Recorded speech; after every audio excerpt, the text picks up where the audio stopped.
Hello, for the love of sci-fi. How you all doing? You guys having a good con? Outstanding. Boy, have we got a special one for you right now. We have my favorite actor, the guy that inspired me to become an actor. He's an actor, director, writer, producer, singer. He is one of the most talented men I know. He is the captain. The captain. Welcome, Wiliam Shatner.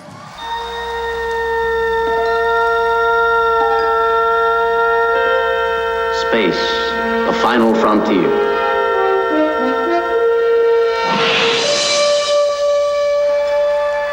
These are the voyages of the Starship Enterprise. These are the voyages. And then there's a ellipse. These are the voyages of, I don't know. These are the voyages of somebody. So, good afternoon, everybody. What a pleasure it is to be with you. The weather is clearing. It's going to get warm. The future is bright. So, these things, how do you start them off? I mean, to warm everybody up. And so it's always like a puzzle. You ask a question first, or no, I'm not really. These are called rhetorical questions. I'm not really seeking advice. I really have something in mind, but I'm kind of like approaching it. So shut the fuck up, okay?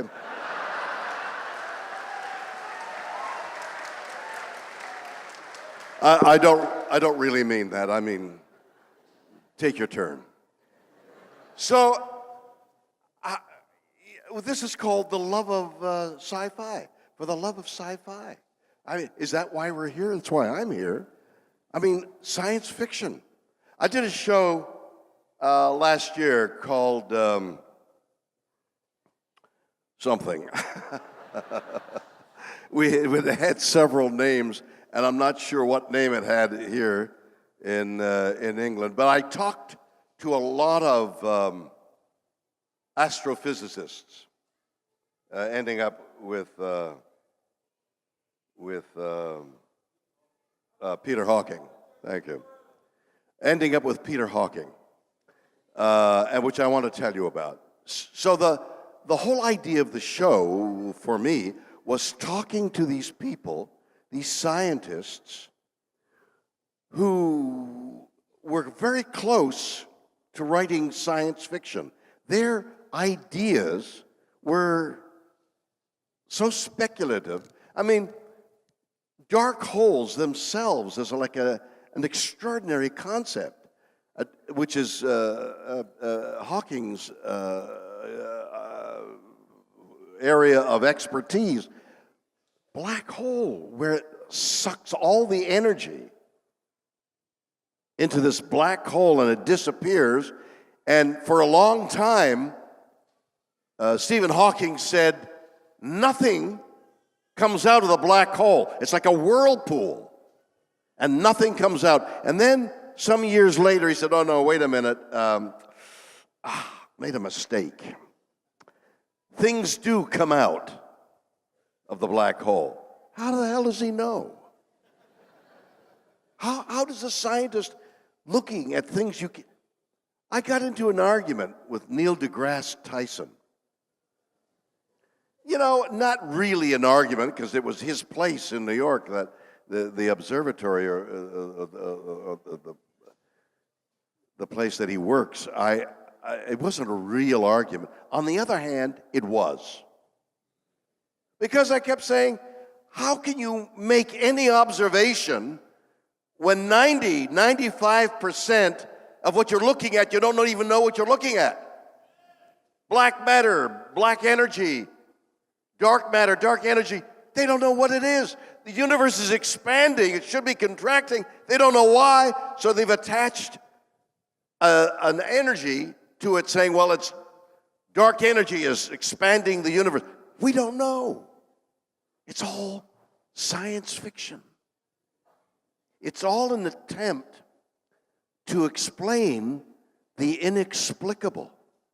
The Greeks 2,500 years ago. They would find dinosaur bones, and they had no explanation for it. They know what they have this massive bone that looked like a shin bone, and what the heck is this? So they began to make legends out of the stuff they didn't know to try and explain it. Well, they said there's obviously a race of giants had these bones, and the giants fought the gods behind Mount Olympus, and they made legends and stories, and everybody was satisfied that large bone was the bone of a giant, when in fact it was a dinosaur bone that we discover thousands of years later. That's what we're doing now about what's going on out there. What is going on out there? 13.8 billion years old, this particular universe, and there may be other universes. Somebody said there's 11 universes. They don't know. It's just so mysterious. We're making up stories. An astrophysicist I talked to on that show said there's string theory, energy, shaking, it's all energy. Well, it sounds good. But he doesn't know. It's so speculative. It's science fiction. I mean, who would have thought that in reality, upon observing an event through a microscope, that you create the event, and when you stop looking at it, the event disappears? It never happened. By observation, you bring it into existence, and by lacking the observation, it goes out of existence. Who could have thought of that? But it's real. Or is it? Science fiction. That's the love of science fiction. I've got a new book out there, a sequel to Zero G, in which I speculate that there's enough vehicles, in about 50 years, there's enough vehicles out in space containing human beings that the FBI will need to be out there enforcing law. So the G-men in Zero G, so it's called Zero G, and the sequel to Zero G out last year is out now, called Zero G2 or whatever fascinating title I put on it. It's filled with crazy concepts, science fiction concepts, things that don't exist, that could exist, things that are in laboratories, things out of imagination. I wrote something 30 years ago in which I had two people touching a card. I didn't know what I was doing, just transferring funds by touching a card. All of a sudden, you can pay your bills with your telephone. It's science fiction. We're living in the science fiction age. The mysterious things that are taking place out there. And Stephen Hawking, in all his brilliance, you all know his circumstances, I take it. He's disabled to the point where all he can do is move little muscles. He's got a little feather of a mouse on his cheek, and he's able to move it by doing this. So he's able to move the mouse that's on a computer in front of him. And so if you were to ask him a question, which I did frequently, he would have to move the mouse by doing this, and the mouse moves to letters, and he spells out his answer. So when he agreed to see me for that show, he said, you need to prepare questions so that he can answer them, so the machine, the talking, the speech to text, or is it the text to speech? Yeah, whatever it is. the machine talks. And he writes out what he wants to say. Then he puts the mouse on the thing that makes the computer speak, and the computer speaks for him. So he's there, huddled, completely paralyzed, except for his bright blue eyes, which gives away his extraordinary intelligence. And I sent questions. I've forgotten what the questions were. And when I got to his house, we waited for him and in his living room, and there were 3 or 4 cameras all lined up. And then he came in, he was wheeled in, and then he sat. They pushed his wheelchair here, and I sat beside him like this. And I had the cards for I needed to ask him the exact question that he had already answered. So I read the card over there and I asked him whatever the question was. Then he pressed the button, and the voice would come out as a computer voice giving the answer. And I asked him a couple of questions. And he had said prior to the interview that he wanted to ask me a question. Stephen Hawking wants to ask me a question. Wow.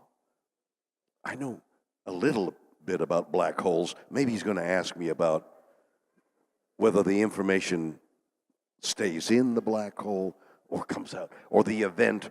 I bet he asks me about the event horizon, which is the limitation to where the energy is sucked into the black hole. Yeah, he'll ask me about that, because nobody knows. So I said, Dr. Hawking, you have a question for me? And he signaled, yes, Bill, I have a question for you. What, and I'm looking at the letters appearing on the computer screen, what is your favorite episode?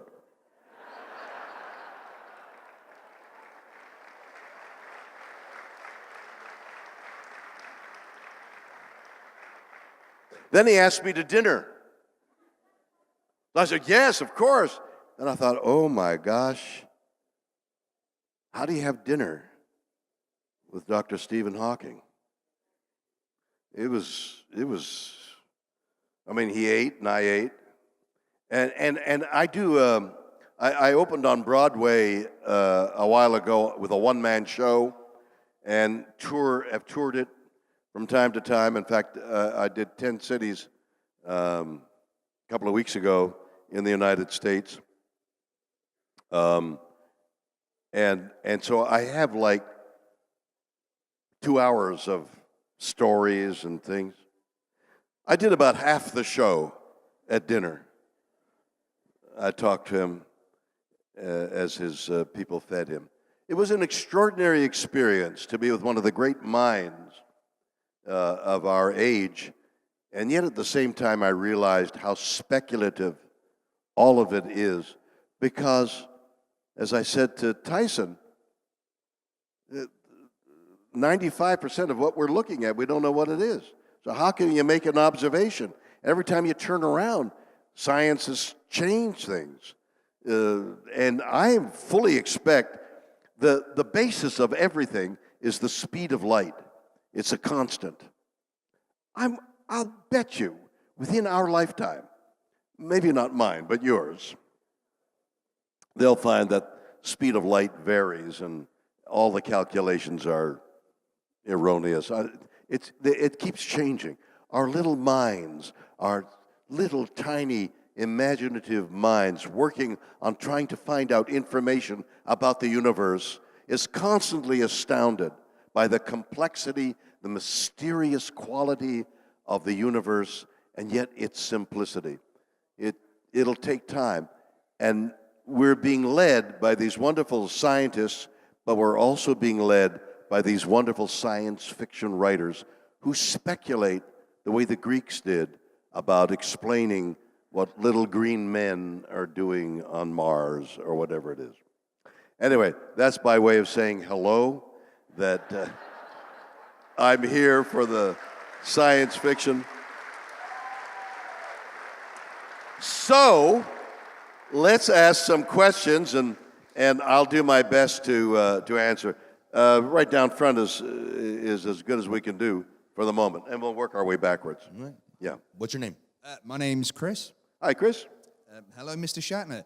It's a two-pronged question, I'm afraid. A two-pronged question. Two-pronged. You can get gored by a know. two-pronged question. I know.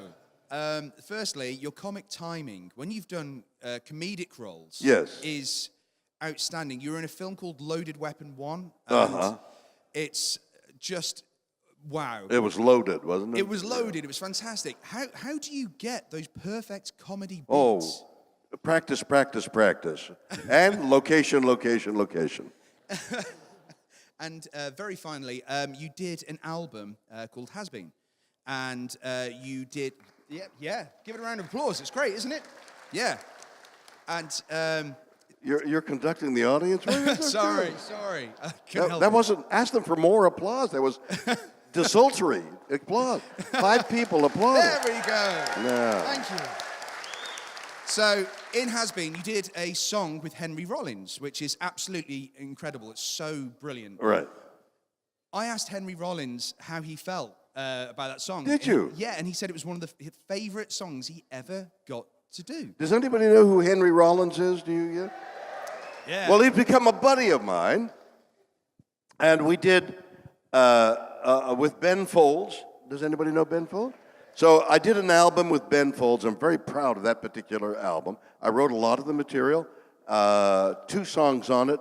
One song on it I didn't write, Common People, which was presented. I did it with Joe what?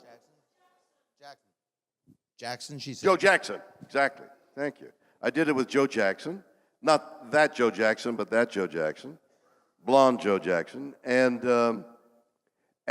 Henry and I collaborated on a song called Things I Can't Get Behind. I Can't Get Behind, and variations on that theme. Recently, weeks ago, so Henry has become a friend of mine, and when I'm home on a Monday night in America, there's a thing called Monday Night Football, and it's like nice. And I have a big screen, I mean really big. And Monday nights, when I'm there, I invite anybody who'll come, really, not really, friends. And of late, better late than never, people have been coming up. Have you seen Better Late Than Never here? It's coming back on the air, second season in January in the United States. I believe it'll be in the UK soon, and so many of the cast from Better Late Than Never, like a week from this tomorrow, I believe. Much of the cast, I was going to go through their names, but it doesn't matter, will be at my house. And I think Henry will be there. Henry, I've been asked to do a Christmas album, and I want to do a Christmas album that's really offbeat. Some of the songs really offbeat, and then Christmas songs done in my way. I've discovered what everybody else knew, that I can't sing. And so, but I have a feel for poetry, so I say the lyrics. And we did Jingle Bells. Henry Rollins and I did Jingle Bells, which will be on the album, but they're going to release Jingle Bells earlier for this Christmas, because the album's for next Christmas, as a tease as to what it could be like. There are a lot of big musical names that have indicated they want to be on the album. So I'm in the process of doing it right now. When I go home, a few days later when I get back, I'll lay down some tracks for it as well. So I'm thrilled to be working with Henry again with Jingle Bells. The driver of Jingle Bells has had too much eggnog, is the concept. And it should be fun and amusing. But that's Henry and me working together. Thank you so much for asking that question. Find somebody else. You'll want to work further afield. Hi, William. Hi there. Whether you think you can sing or not, Common People was brilliant. Oh, Thank you. wow. Are you two in collusion at all? No, never met him before in my life. Why did a spark fly between you then? I've loved your documentaries, and the one you just mentioned where you met Stephen Hawkins was Yes. really good. Did you see it here? Did it play here? I've seen it at home on Netflix. Wonderful. Well, did you enjoy it? Yeah, it's really good. And the captains I thought was brilliant as well. Thank you. When we spoke last year in Vegas, you Yes, mentioned I that remember. you were doing a documentary where you were going to be in your car and you had GoPros and you were just going to travel around America and see what happens. Yes. And I was wondering if that has come to anything and how your experience was. Well, John, what's your name? It's Gary. What Gary's referring to is that last year, it started 2 years ago, where I was signing autographs in Chicago. That's a city in the United States. And a guy comes up to me, signing autograph, and he says, I'd like to build you a motorcycle. He knew that I'd been interested in motorcycles, and I'd raced them in the dirt and all of it. And I said, oh, okay. He said, I belong, my company is here in Chicago, and we build motorcycles, and I'd like to build you one. Coincidentally, 2 weeks later, a friend of mine who's a sculptor said, Bill, I want to make a motorcycle that is like modern art. I said, wait a minute. Dow Blumbert. Dow, I just talked to Kevin in Chicago wants to build a motorcycle. You want to, I'll get all of us together. So we met, the three of us, started talking about what kind of a motorcycle. After a while, Dow Blumbert backed off. He's a sculptor. He works alone, and working with the motorcycle builders was too much for him. So he backed out, and American Wrench Motors started building the motorcycle. And Kevin Zerotech said to me, Bill, we're going to make this motorcycle that's unique. We're going to put a 500 horsepower Cadillac engine in the motorcycle. I said, wow, Kevin, that's incredible. You know what? I'll drive that motorcycle from Chicago to Los Angeles, 2,400 miles. We'll find a week in the summer, and we'll go. He said, that's great. You would do that? Yeah, I mean, that's great. And so we started to organize it. I thought it would never happen. I banked on it never happening, and it happened. And I was stuck with my commitment. And so last year, we planted the American Legion, a group of people from veterans from the wars who have a motorcycle contingent, said, we'll go with you. We planned 8 cities along the way, 300-400 miles apart, for the 8 days that it would take us to drive across the country on a motorcycle. And I got on the publicity horn, and I was doing national shows, saying, yeah, I'm going to drive from Chicago in a new motorcycle, 500 horsepower engine. You can't believe what this is going to look like. I had sketches. It looked like the Batmobile. So finally, the week arrives, and I get to Chicago to start the publicity and to practice with the motorcycle. And Kevin Zerotech says to me, a motorcycle's not quite ready. It's almost ready, just a day or two, a day or three. Okay, but I need the cameras because I got to shoot the motorcycle, and what I want to do, Kevin, is get this big cavernous building that you have. I want the motorcycle in the center. And I want a light there and a light there, so it's just outlined in the darkness of the building. And I want to slowly push in on the motorcycle. And in between the push in, we'll cut to various dramatic things that we know are going to happen. We don't know what they are, but something dramatic is going to happen, we know. He said, fine, that's great. I said, can we do it this week? He said, yeah, but the motorcycle's not quite ready. Day after day, I was doing publicity. Yeah, I'm going across the country.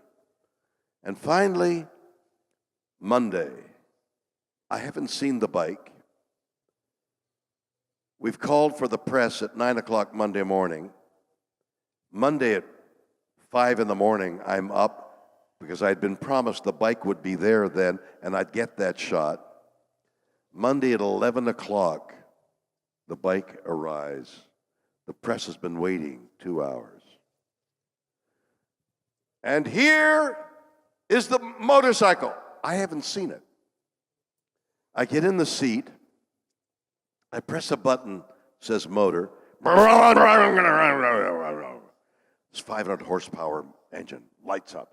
Wow. I put it in gear, and nothing happens. The motorcycle doesn't work. I've spent a week saying, I'm going on this motorcycle. Nothing. We repair back to the building. What are we going to do? We decide to rent a motorcycle for me and put on a cart this big bike and bring it to the cities and say, this is what is going to work soon. We're going to fix it along the way. And that's what we did. I've got a documentary that hasn't been completely edited yet, which I call The Ride, and there's so many reputations riding on the ride. This guy's company is riding on the ride, the producer's riding on the ride, everybody's reputation is riding on the ride, and I haven't finished the film yet.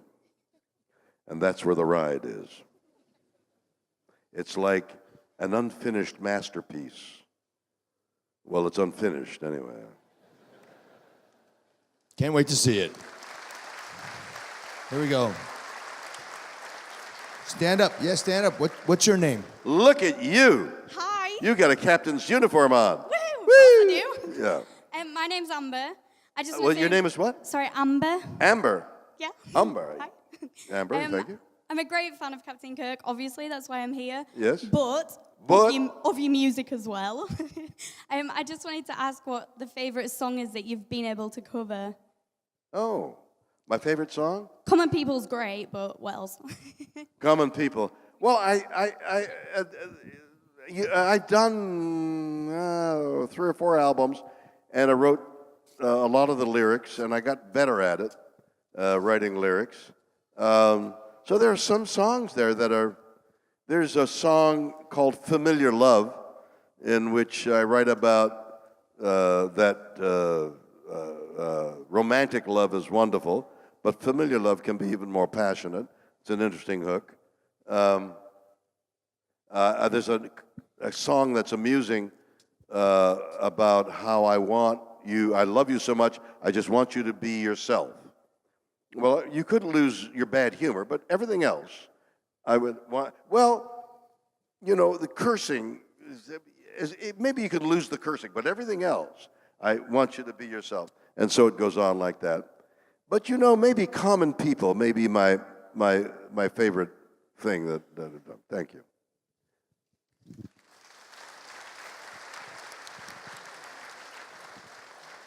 Hi, Bill. You got a little fella there. You want to make your way over there as well. Go ahead. What's your name?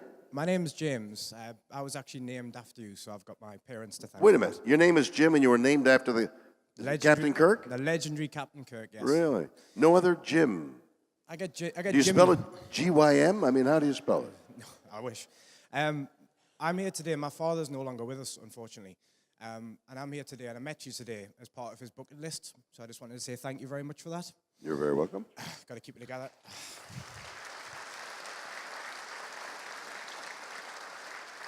So my question actually comes from both of us. So with the recent success of the Star Trek reboots and the amazing way that they wrote Leonard into the story, will we see Captain Kirk on the big screen one more time?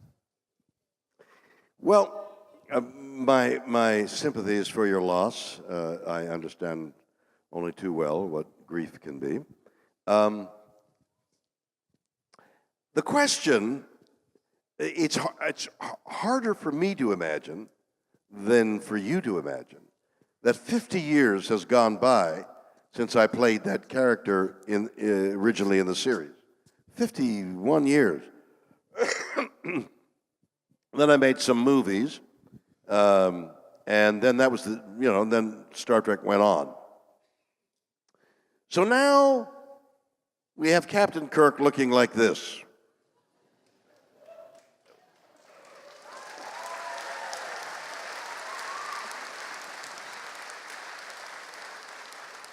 The opening of this one-man show that I do is before I come on stage, I'm only coming on stage with a rocket tied to my rear end because you need to make an entrance. And then when I come in front of the audience, I said, you have to make an entrance.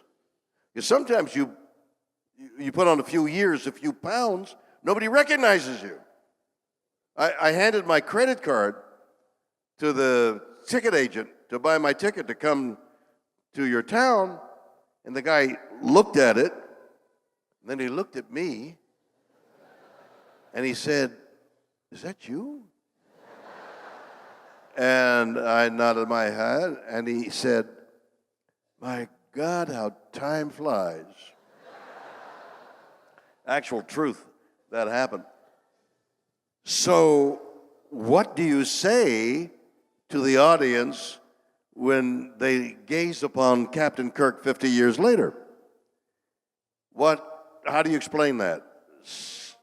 What?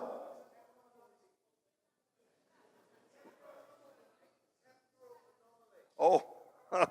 Temporal anomaly. Yeah, well, more like a physical anomaly, as him.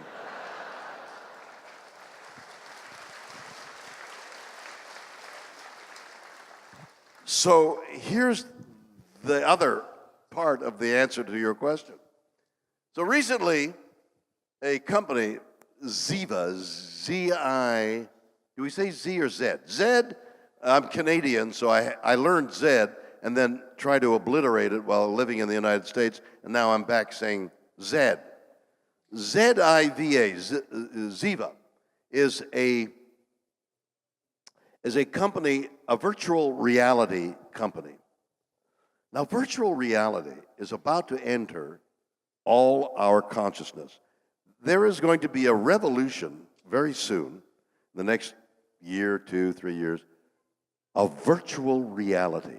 I have seen, with the goggles, virtual reality of, for example, they plotted a beast that came up behind me and jumped on me.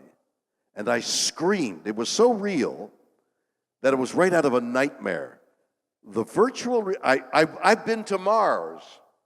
I was at Jet Propulsion League, and they had film taken by the rover, and they had it in 3 dimension, and I wore goggles, and I walked on Mars virtually.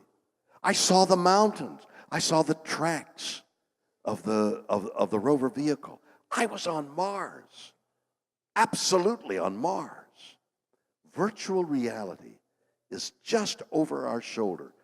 So I'm joining Ziva, and they have photographed me with 250 cameras. 250 cameras, my face, my body. My body. And they can do anything. In perpetuity, they can make me look 25 or 125. They can have me run. I can't run the way I used to. Terry Bradshaw, the great football player that I did Better Late Than Never with, one day, as I was running after him, said, "Hey, you're doing a pretty good imitation of running." I can't run anymore. I've had 2 hip operations and a back operation.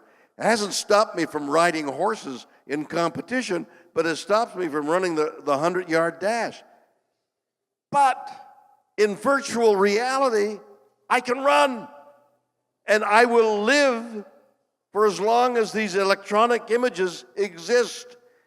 And I can take, while I'm still alive, that image that can make me look 25, 35.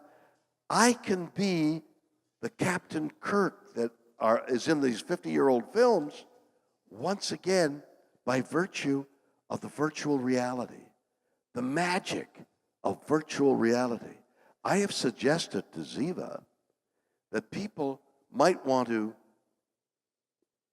give a message to their loved ones to be played at their tombstone in 3D, so that the person that you love, who's now dead, can say that they love you over and over and over again. Think of that as a legacy. There is so much. I have so much to tell you. There's not enough time. There is so much just over the horizon. If we could just cling on.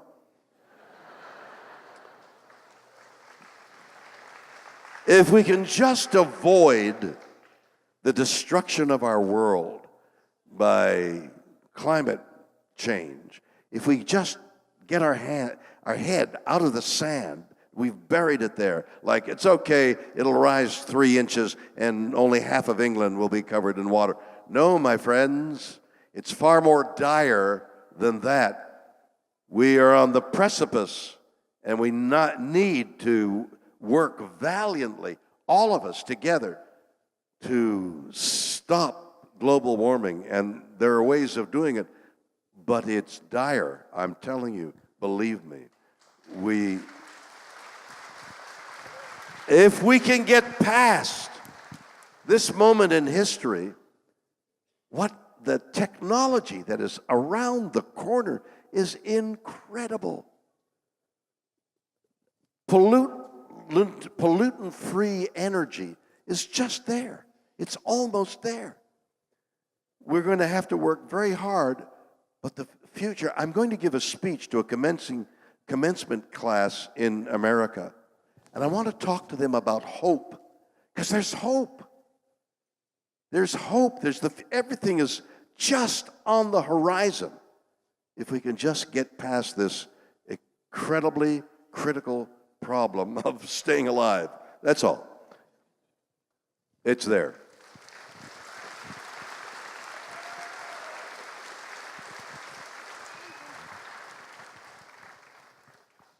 If you were to be another Star Trek character, who would it be and why? And also, my granddad says hi. And my name's Thomas. All right, so wait a minute. Your brother says hi, so hi. What's your brother's name? His granddad. Oh, his granddad says hi. Yes, what's your granddad's name? James. Granddad. James. James, it's a hard name. A hard name. Everybody's name is James. Watch this. What's your name? James. See? Okay. So what's the question, though? If you were to be another Star Trek character, who would it be and why? Oh, I would play Spock.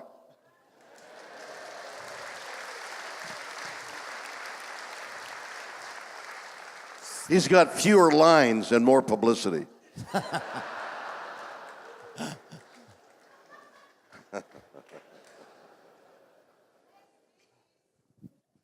Hi, sorry. It's very nice to meet you. You inspired me a lot. Amy. Hello, Amy. Come down from Scotland to visit my mum and come here. Come down to Scotland and visit your mom? Is that what you said? Yeah. After I've said hello to his grandpa. Yeah, she lives in Manchester. I live in Aberdeen. In Aberdeen. But you've inspired me a lot. I've watched your original Star Trek since I was about 7 years old, and I absolutely love it. I can't tell you what emotions are running through me to hear you say you were 7 years old. I am 36 now, so it's a while ago. But Star Trek really inspired me, and like the original series, certainly there was no other Star Trek at that point for me, so I would watch it over and over again, like on video, because it existed, that's all that there was then. And I would buy a lot of the books and read the stories in the books and stuff like that too. So I was just wondering, did you ever read any of the books or the expanded universe stuff? And, well, if not, what story would you have liked to have happened, I suppose? Would there be a story that you have liked to have happened in Star Trek that you never got to do, like in your universe, Star Trek? Yes, thank you. I don't want to find fault with you. You're a sweet lady, 36 or 37? Oh, I see. But I've written a whole series of books that would have happened to Captain Kirk. So my universe of Captain Kirk exists in about 10 books about the Captain Kirk that would have been if he hadn't been killed.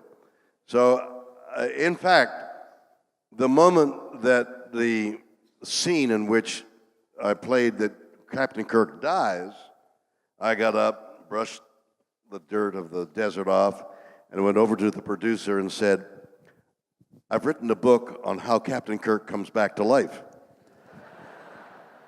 And they didn't want to hear about it.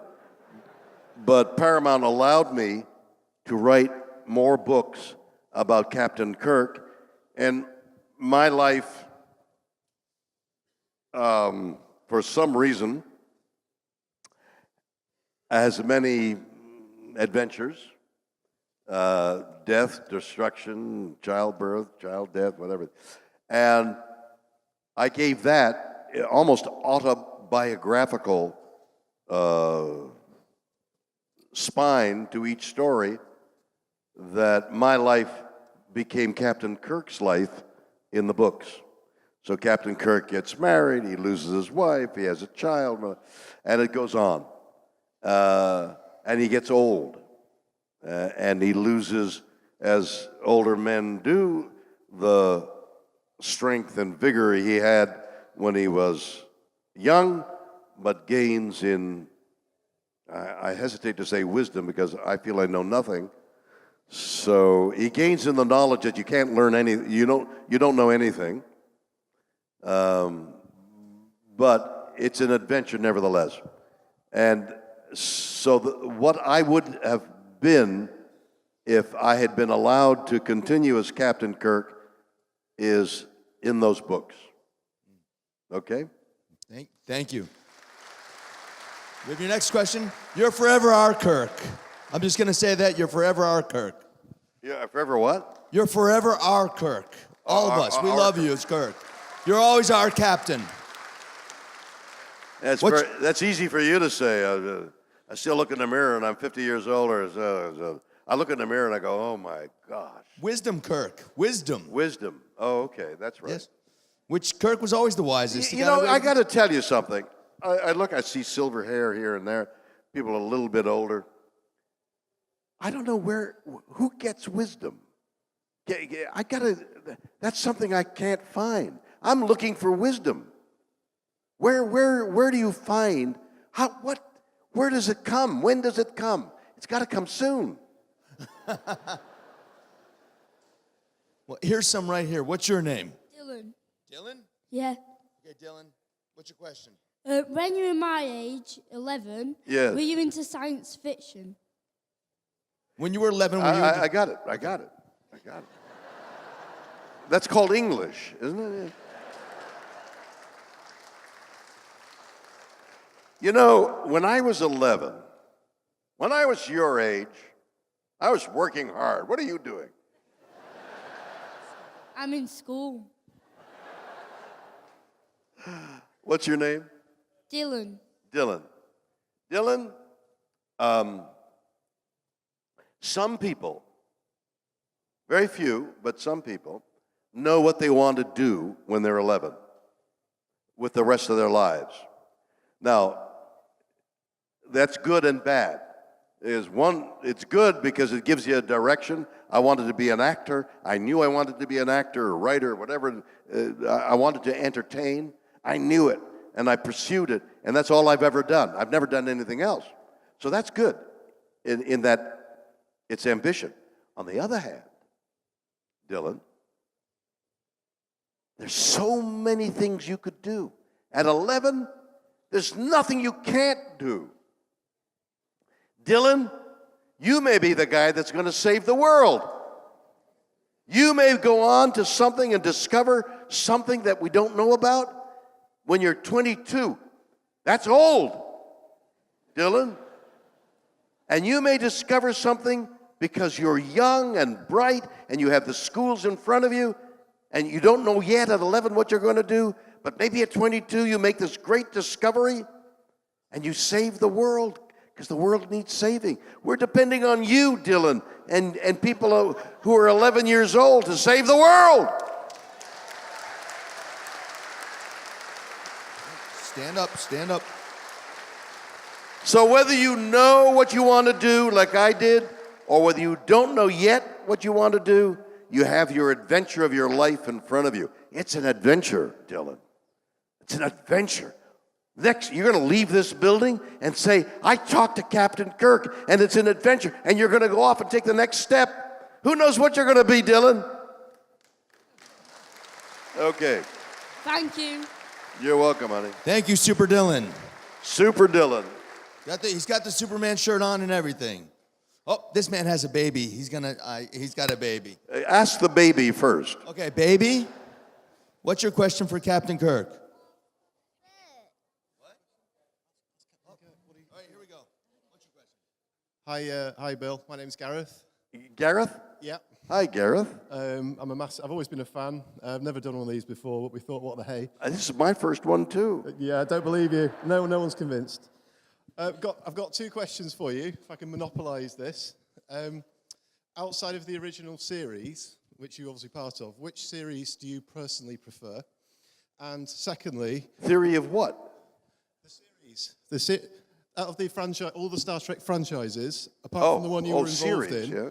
Which do you prefer and why? And the second question is, what do you think to Discovery?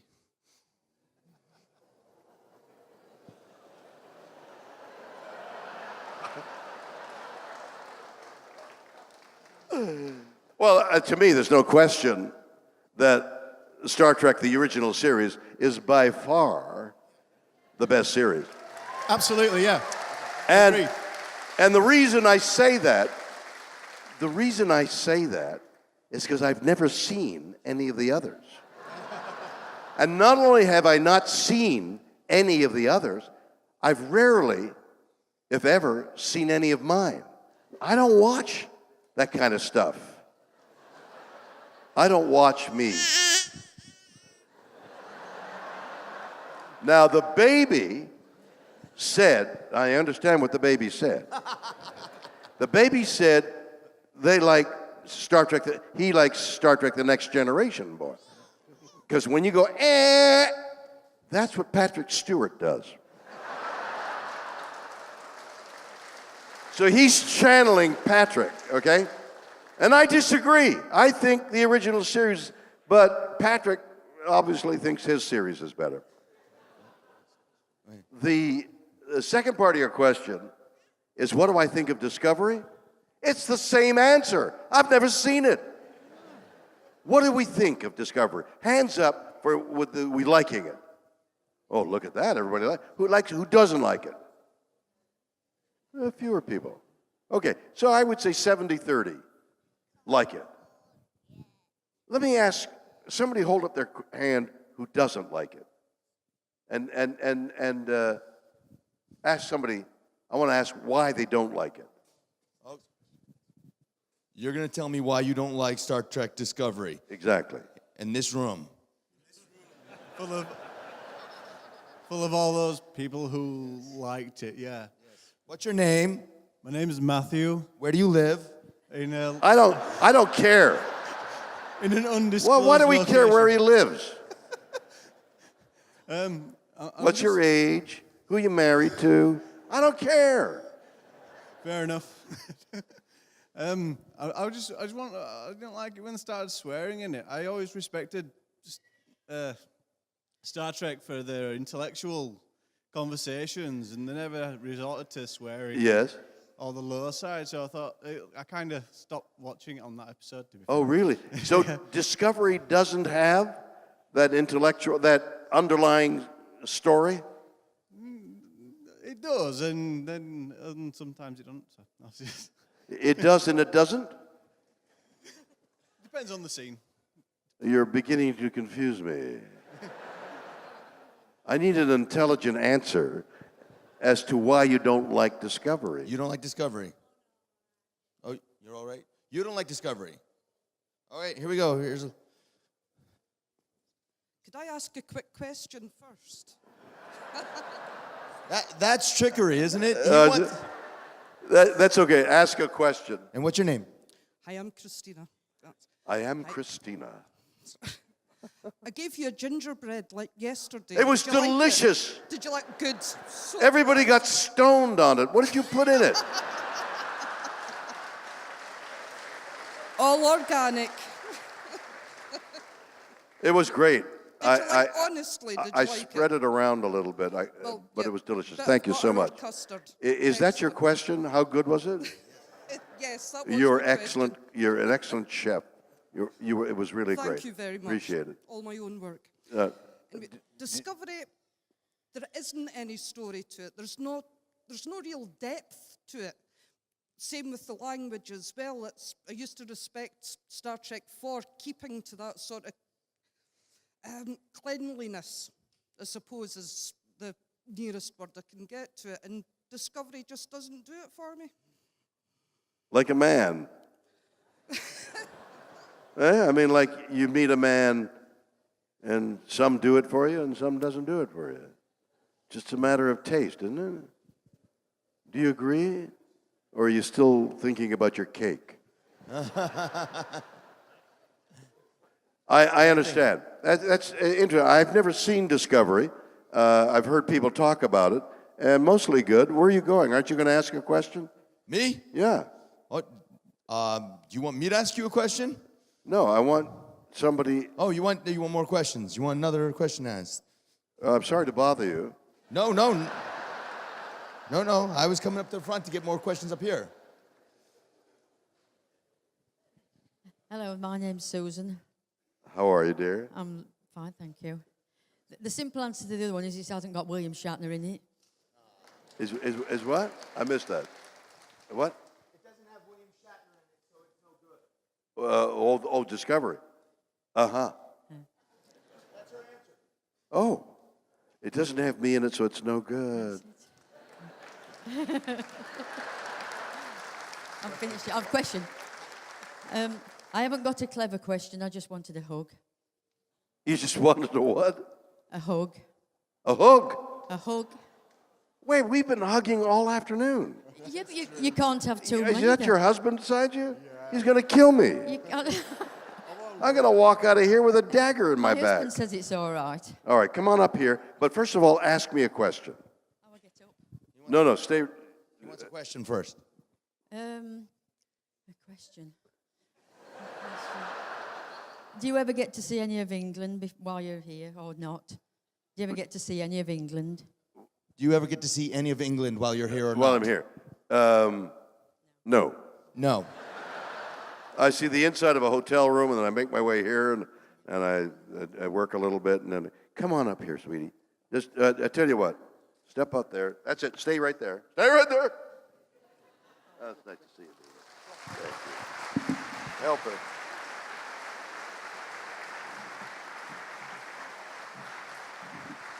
Listen, everybody. There is a hook in the burlesque days. They literally have a hook, and they'd hook you and drag you off stage when they wanted you to come off stage. And I'm looking at this timer here, and I'm past my time. What a delight you are. Thank you so much for coming. Thank you. Thank you so much. A pleasure.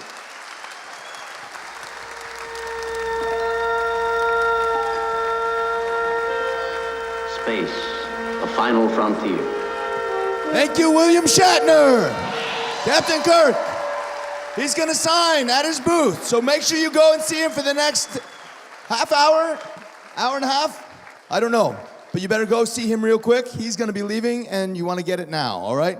So what are you still doing here? He's already at his table. That Rico's Roughnecks, you know what to do. Hoorah! Welcome to the Roughnecks. Outstanding troopers and Trekkies. Live long and prosper, and then kill them all.